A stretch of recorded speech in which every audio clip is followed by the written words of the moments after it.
bring in some extra revenue. And in sports, the Southern Ohio Copperheads continue to find ways to get back to the community. Newswatch starts right now.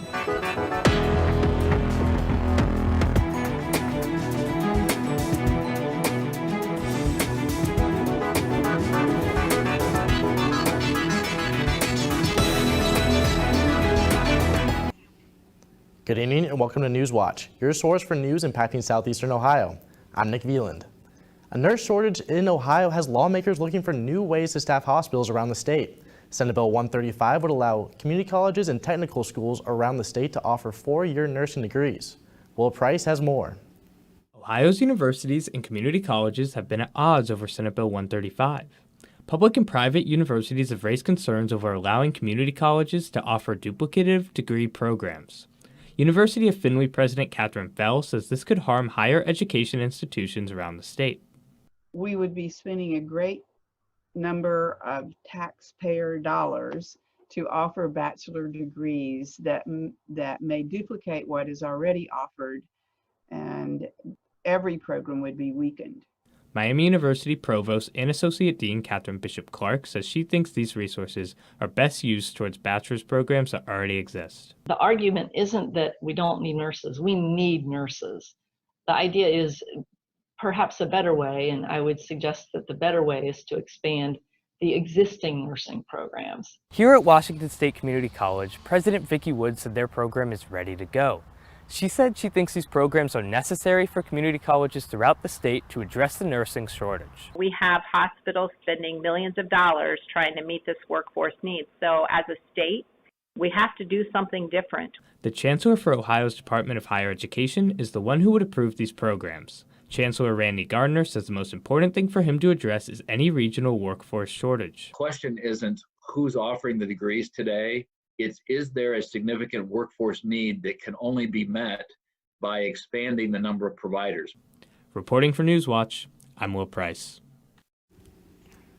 The A through F report card grade scale might be eliminated for over 600 school districts in Ohio.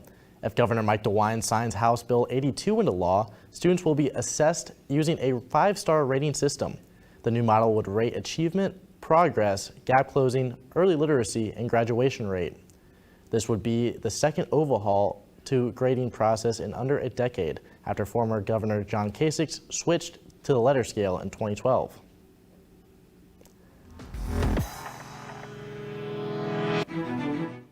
Good evening, I'm your forecaster Benjamin Byers. Well, we had a little bit of a storm today, a lot of rain and some really loud thunder. Taking a look outside right now, we see most of that has cleared up a bit, but those skies remain to be cloudy. Right now in Athens, this week in Athens, we'll have possible thunderstorms throughout the week, but luckily tomorrow, sunny on Tuesday, but that humidity will be on the higher side throughout the week. Right now in Athens, 79 degrees. We got that partly cloudy skies. The sun is poking here and there, but still just pretty much cloudy, and that humidity is pretty high, making it kind of unbearable, but still a pretty nice day out, especially since we just had a storm. The big temperature map for right now, 88 in Newark, 88 in Ripley. Throughout the region, very hot, but we see those parts that are more clear than others. And tonight in Athens will cool down a lot with some thunderstorms, and over to you, Nick. While COVID-19 dominated headlines the past year, another underlying health issue has worsened. Curtis Fader reports on how one community continues to combat the drug epidemic. Addiction has been described by some researchers as a disease of isolation. Many feared that when COVID social distancing was initiated, substance abuse disorders would rise. Treatment centers across southeast Ohio have seen these fears become a reality as intakes soar.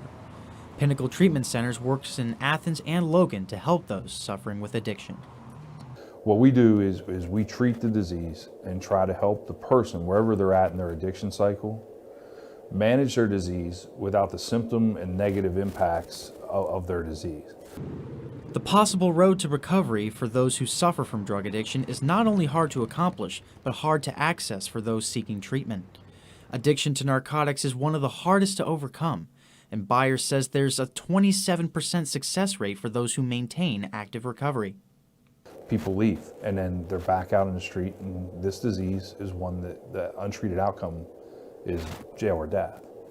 The Ohio State Highway Patrol reported that seizures of methamphetamine went up nearly 500% over the last year, and seizures of heroin went up 467%. Nelsonville Chief of Police Scott Finch says the vast majority of crimes can be traced back to drug use. Drug addiction is the driving force behind the ones that we have in Nelsonville. Drug addiction is rampant, if not in everyone, the majority. Finch hopes to institute a more proactive approach to the drug crisis in Nelsonville. We've been trying to train them in narcotics investigations, being able to detect it and how to deal with it. That's why one of the first things I did when I became the chief was institute a canine program to try to combat the narcotics that's rampant in the city of Nelsonville. Whether or not this new approach decreases drug cases in Nelsonville and surrounding southeastern Ohio areas is still yet to be determined, but the drug crisis still remains. For Newswatch, I'm Curtis Fader. How an OU professor is helping soldiers overseas, and an executive order drafted to resolve partisan gridlock. These stories and more when Newswatch returns. They're part of a new wave of far-right populism. Would you say it's getting more dangerous? The frequency is higher now. An alarming resurgence. And you think there are possibly tens of thousands of people sharing this material? Of a violent ideology. Neo-Nazis beat me up. And if your own policemen and your own soldiers are part of the scene, the problem obviously gets even bigger. Frontline investigates Germany's neo-Nazis and the far right. Tune in or stream starting June 29th, 9 Central, only on PBS. Every family has family stories. This is your full family tree. Wait, stop. Is this a joke? No. I gotta chill. Henry Louis Gates helps them discover a past they never knew. I promised myself I wouldn't cry. I'm feeling history. You did it! You did it! An all-new season of Finding Your Roots.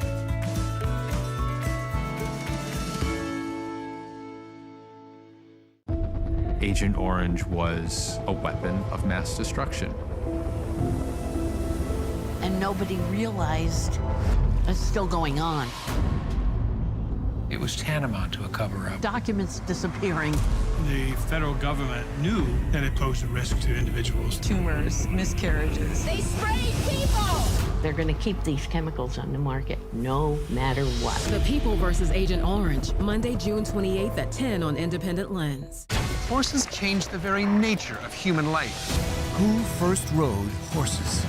Giving ancient nomads ultimate power, conquering, changing cultures. The source of all of these languages. Making us who we are. The impact on genetic ancestry is huge. A partnership that shaped the world. It's a game changer in human history. First Horse Warriors on Nova.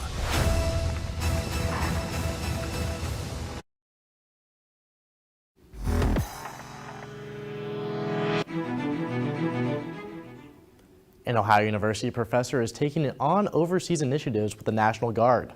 Dylan Tyson reports Dr. Todd Fredericks has launched a mental health program for soldiers. Dr. Todd Fredericks has taught family medicine at Ohio University for nearly a decade.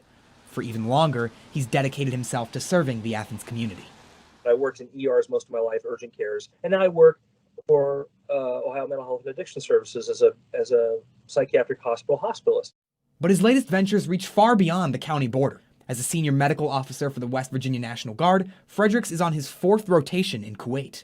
We have a tradition of supporting our own units, and so it's expected that West Virginia doctors and nurse practitioners and physician assistants, we just know that we're going to be obliged to go take care of our own people. Before his plane even landed, he took it upon himself to lead asymptomatic COVID testing for soldiers returning home from his military base. Yet his latest venture goes even further than the scope of the pandemic. His devoted study of service dogs led Fredericks to a new endeavor, providing those dogs to soldiers in the service of mental health. There's a stigma with behavioral health. We all know who deal with behavioral health problems, just because you have stress or anxiety doesn't mean you're crazy. It means you're going through a time where you need a little tune-up. You need to talk to people, get that stuff out. And so one of the best things about canines is they destigmatize that, because you're not going to talk to the psychologist, you're going to pet the dog. Fredericks recalled past tours in Iraq. He was inspired by the power of these dogs to serve as a bridge between soldiers and mental health professionals. But the program shut down when U.S. forces rapidly left Iraq, and there have since been few attempts to have behavioral health support canines in the military. Fredericks felt he needed to change that. And so one of the first things I asked as a medical supervisor over here was, where's the animal, the canine, that supports behavioral health efforts by being available for a soldier to connect with so they can chill out? And so I asked where this dog was. Well, there are none. So Fredericks and his team wasted no time and started making a plan with Combat and Operational Stress Control Commander James Matthews. They gathered literature from past programs and built a new operating procedure from scratch. You got to feed the dog. You got to give the support equipment to the dog. There's got to be a training plan. You got to have metrics to measure dog effectiveness. We put that all together in a matter of days. Got endorsements from senior leadership, blah, blah, blah, blah, blah. Fredericks received final approval for the new behavioral health canine program on June 15th. The first support dog at his base is named Musket, inspired by the patch of his National Guard unit. To Fredericks, this program is an opportunity to eliminate stigma and to save lives. In my mind, having a program, if it can prove efficacy and it mitigates one suicide, is it worth it? For the one testimony of a soldier that said, I was going to do something drastic because I didn't know what else to do, but I had a chance to chill out with the dog for a while, I started talking, and now I see things differently. Now, Fredericks looks to share the impact that these dogs have, both overseas and at home, through documentary storytelling. Dogs of War will be the latest installment in Fredericks' Media in Medicine initiative, created with Media Arts and Studies professor Brian Plow. Production is expected to be completed within the next 2 years. It's all about service canines and their relationship with the veterans that use them. For PTS and for mobility issues, it should be very compelling. Fredericks says he never winds down. He follows the mantra that you don't get anything done unless you stay moving. And the Behavioral Health Canine Program is just the most recent example of Fredericks' constant commitment to community service. For Newswatch, I'm Dylan Tyson. The Ohio House passed a controversial bill yesterday on police and protesters. The bill adds not following a police officer's order or diverting an officer's attention into obstruction of justice charges.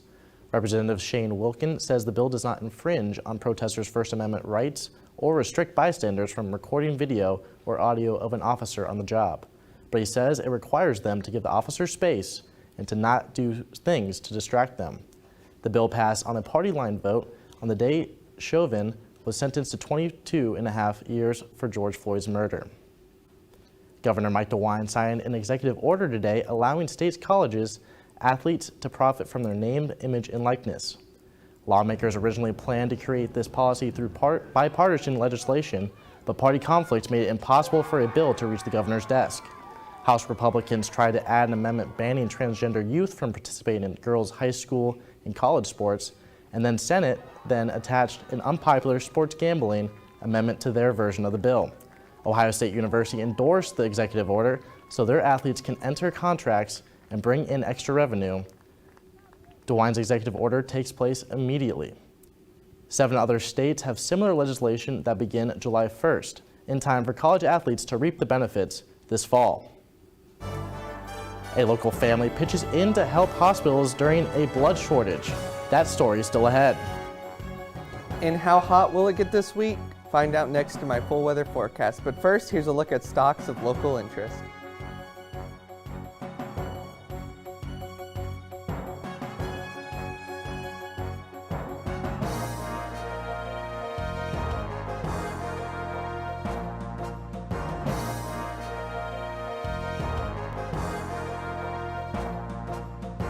They're part of a new wave of far-right populism. Would you say it's getting more dangerous? The frequency is higher now. An alarming resurgence. And you think there are possibly tens of thousands of people sharing this material? Of a violent ideology. Neo-Nazis beat me up. And if your own policemen and your own soldiers are part of the scene, the problem obviously gets even bigger. Frontline investigates Germany's neo-Nazis and the far right. Tune in or stream starting June 29th, 10/9 Central, only on PBS. Horses change the very nature of human life. Who first rode horses? Giving ancient nomads ultimate power, conquering, changing cultures, The source of all of these languages, making us who we are. the impact on genetic ancestry is huge. A partnership that shaped the world. It's a game changer in human history. First Horse Warriors on Nova.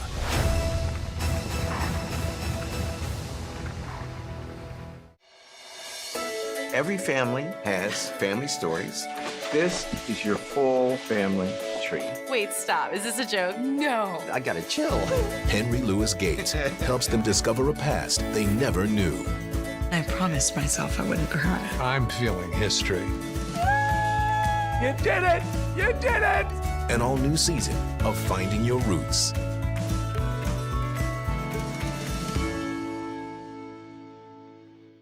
Mexico is home to a great variety of life. It's also home to tequila. Without a special bat, there would be no tequila. And this bat is in terrible danger, but it has a defender who has devoted 20 years to saving them. Because of what I do, they call me the Batman. Find out if he's achieved what many thought impossible, saving the tequila bats from extinction.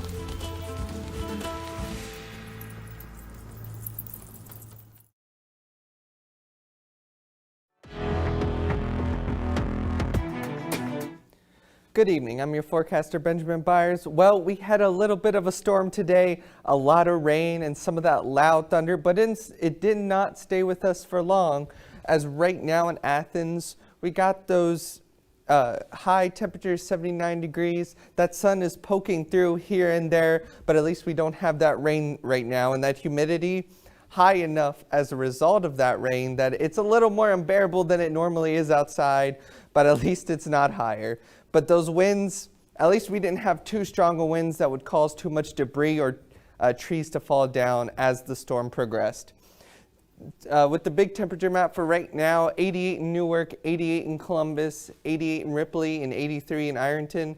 So overall, a little higher as we get into the north and in the south, with the exception of 79 in Athens, but that's because we saw that storm. But pretty much the sun is poking throughout our southeastern areas, but we do have some major cloud coverage over our area.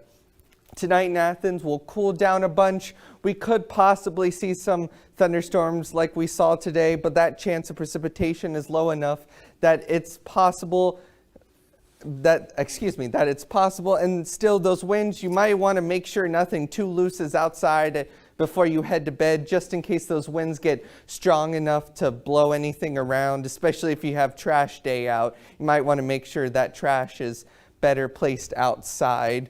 And with tonight across our southeastern region, again, we see some cloud coverage and we'll cool down a bunch, but it'll still be a warm night in many areas of our southeastern area. Hour by hour for tonight, 8 p.m. we'll have 86 degrees, but as we get to 12 a.m., 74 degrees. It'll remain mostly clear throughout the night, but that humidity will increase as we get later into the night. So it'll feel a lot more humidity in the air, but those chances of precipitation do gain a little bit, but they still remain decently low. The U.S. satellite map for today, there's that cloud coverage we see where that the sun is poking through, giving us a little bit of sunshine in our area, but still a very cloudy day. Taking a look at the radar map, that storm, some of that rain we saw earlier today around our area, giving us that downpour we had with that storm. Tomorrow in Athens, we'll heat up a bunch, 93 degrees and sunny, but luckily that humidity, a lot less than today, but still on the higher side with those winds still not too strong. So sadly, probably won't give us too much of a cool down, and that 93 degrees will probably feel a lot higher and will feel a lot higher as a result of that sun just beaming down. Hour by hour for your morning commute, 6 a.m., 69 degrees will heat up as we get to 10 a.m.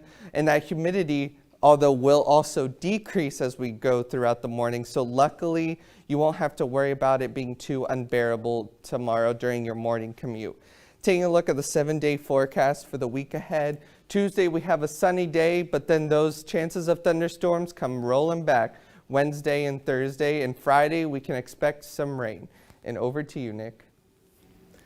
Glad to see some sunny days tomorrow. Thanks, Ben. Hospitals are dealing with a nationwide blood shortage. Taylor Burnett reports the shortage stems from an increased elective surgeries and injuries after pandemic restrictions were lifted. The shortage could affect local hospitals and people who live in Southeast Ohio. It's led to Oblenis Hospital being more thoughtful about how it uses blood donations shared throughout the Ohio Health Network. Oblenis doesn't typically use large amounts of blood like other hospitals.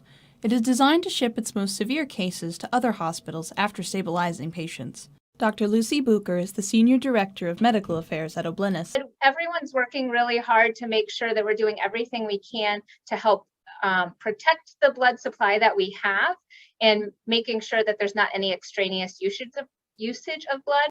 The Red Cross put operations into overdrive to keep up the blood supply during the shortage. Students from local high schools in Athens and Morgan County and Ohio University make up the majority of blood donations in the region. But with schools out for the summer and COVID-19 discouraging donations, this year added challenges for the Red Cross. Because we have less than half of the day's blood supply of boat donors. And that's a really sad thing when you think about it. We want to be able to support not only our community, but our state and our nation. So it's very, very critical for those volunteer blood donors to come in. Brinley Boyd is one of the many people in Southeast Ohio who has needed blood. Carmen Boyd documented her daughter Brinley's treatments for leukemia on their Facebook page, Brinley's Buddies. Brinley received over 100 transfusions during her treatment. Carmen helped organize Brinley's Buddies blood drive in New Lexington as a way to give back to the community. Brinley needed so many transfusions throughout her cancer journey, and so we just wanted to help pay it forward and help others like she was helped for several years. Brinley's Buddies Facebook page has over 11,000 followers, and several of her supporters came out to donate. Lori Gayton is an account manager for the Red Cross who helped with Brinley's drive last week. Well, we're very fortunate right now that people are hearing our call to action, and they are responding, and they're coming in to give, and we want that to continue, not just this week and next week, but it needs to continue through the summer because blood shortages aren't something that just go away in a few days. For Newswatch, I'm Taylor Burnett. There are multiple blood drives throughout the area. You can schedule a donation appointment at redcross.org. Hello again, everybody. Coming up, the Reds and Indians look to finish their weekend strong. Recaps of both games later on. And right after the break, find out how the Copperheads are staying engaged with the Southern Ohio community this summer. And be sure to stay tuned to WOUB. Here's a look at what's coming up tonight on your public television station.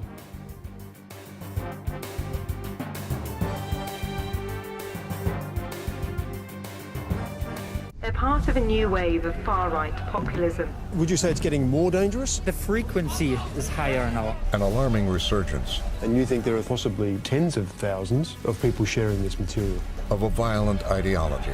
Neo-Nazis beat me up. And if your own policemen and your own soldiers are part of the scene, the problem obviously gets even bigger. Frontline investigates Germany's neo-Nazis and the far right. Tune in or stream starting June 29th, 10, 9 Central, only on PBS. On American Experience. Tornadoes were killing a large number of Americans, and Fujita was a detective looking for clues. He's able to detect moment-by-moment changes and fluctuations in the behavior of tornadoes. He came up with ideas that were beyond the accepted norm and has undoubtedly saved lives. Mr. Tornado on American Experience.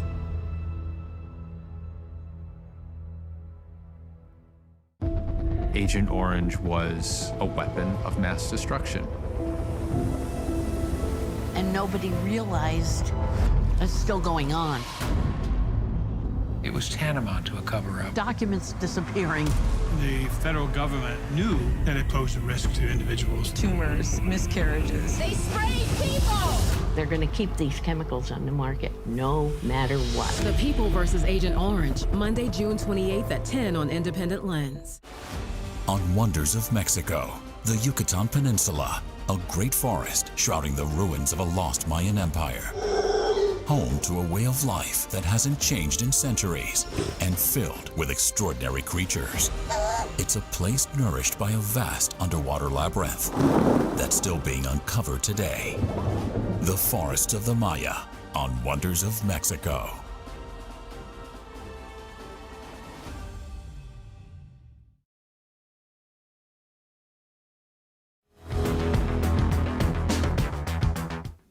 Welcome back, I'm Brian Kerp. The Southern Ohio Copperheads are still in the community even though COVID-19 ended their season before it began. The team recently hit the diamond to help out some young ball players in the area. Young ball players grabbed their bats and gloves for the Copperheads hitting and pitching clinic in Athens this weekend. The Cheds wanted to give back to the community even though they won't have a season.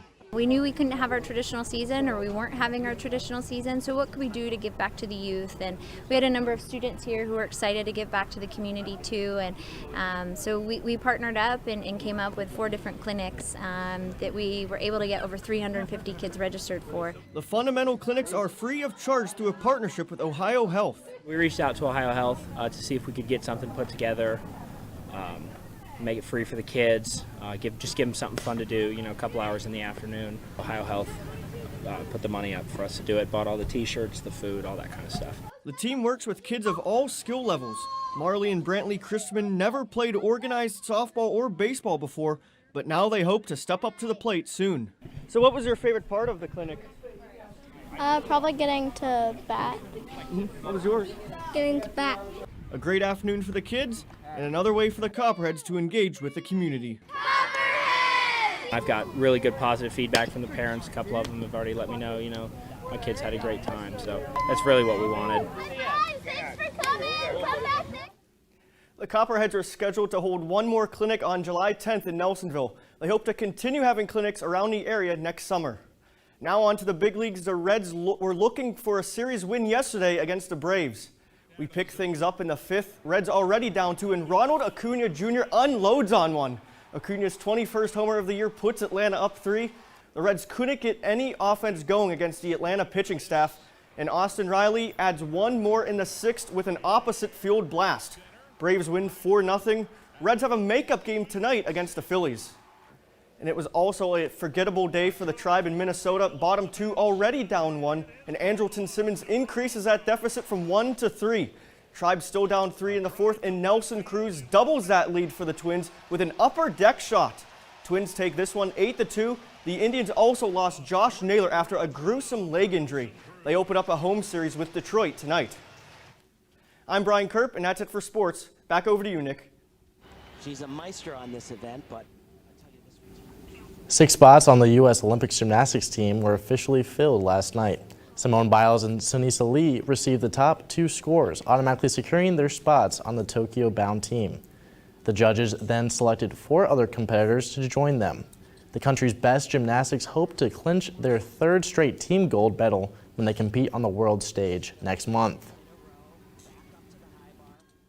And let's take a final look at your weather. For tonight in Athens, we'll cool down a bunch, 68 degrees. There's a possibility of some thunderstorms, but that percentage of precipitation is low enough, and that wind not strong enough to really be that much of a problem. But if you have anything light that could easily fly in the wind, make sure you keep that in a more structurally sound area, especially if you have trash day tonight.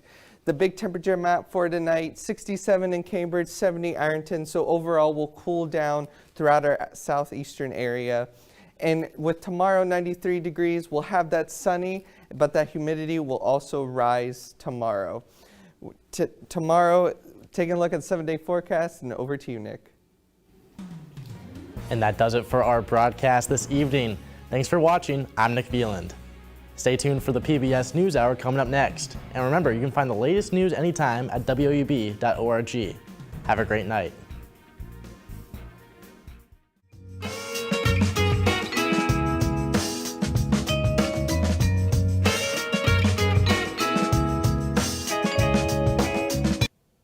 Support comes from Snyder, Fuller, and Stroh in Athens, providing retirement planning and assistance to Southeast Ohio for 50 years. Snyder, Fuller, and Stroh, not just another financial firm. More information at snyderfullerstroh.com. Support comes from Help Me Grow, providing early intervention for children